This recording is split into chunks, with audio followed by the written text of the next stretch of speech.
Okay, so in this question, a gas is enclosed in a container and there's a piston of mass m, and this piston is in equilibrium, that is F net, that is the net force on this equilibrium is 0. So this force by the gas is P into A, that is the pressure of the gas into area. Okay, and the this is the weight mg. So these two are balanced, so that's why this piston is in equilibrium. Okay, so we have that mg is equals to pressure into area, that is force of the gas is equals to mg. Now, because there is no heat transfer, why, and no mass transfer, because it is written that it is isolated from its surrounding. So this process is adiabatic. Adiabatic process. In adiabatic process in thermodynamics, there is no heat exchange, no mass exchange. So this process is adiabatic. Okay.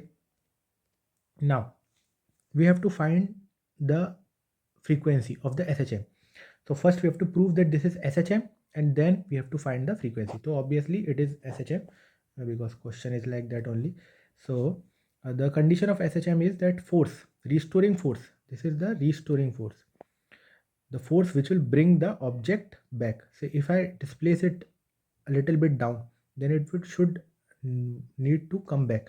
So the restoring force should be proportional to the displacement from the equilibrium position, and the power should be 1. Okay, so this is the condition of SHM.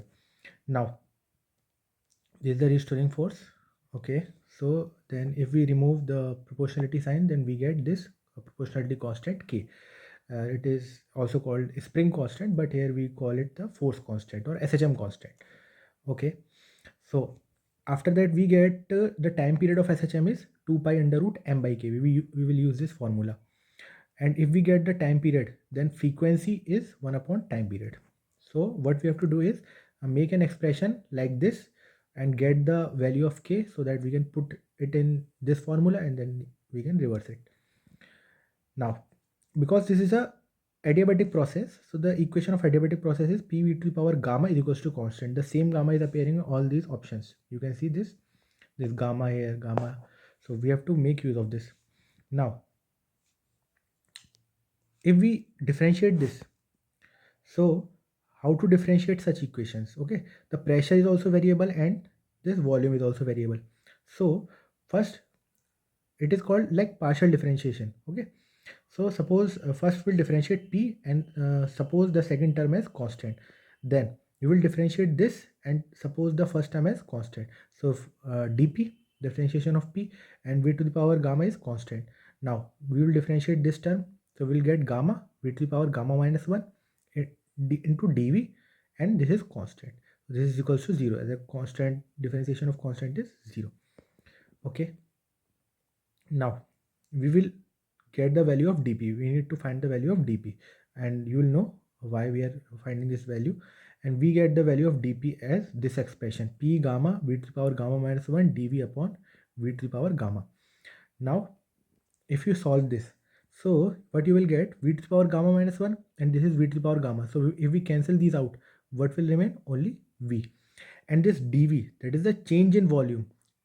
Like suppose this is the cylinder initially, and we shifted it a distance dx downwards. So what is the change in volume? So this volume is the change in volume. How we calculate this volume is area into displacement, adx. So we replace this dv by adx, so we get the value of dp. Okay, now from here what we will do is we will see that before the situation was like this, that initial pressure was P and mg. These two were balancing each other. Now the new force, what that we shifted it by some distance x downwards, so the new pressure will be P plus dp, and the force of this pressure will be this new pressure into area minus mg. Mg was already there. Now, so this restoring force comes out to be adp. Now this ADP must be in the form like this, F is equals to Kx. So we have to convert it. Now F is equals to, we get the value of dP from here. This value put here and multiplied by A, we get this expression. From here we get the value of k. This is our x and this is the value of k.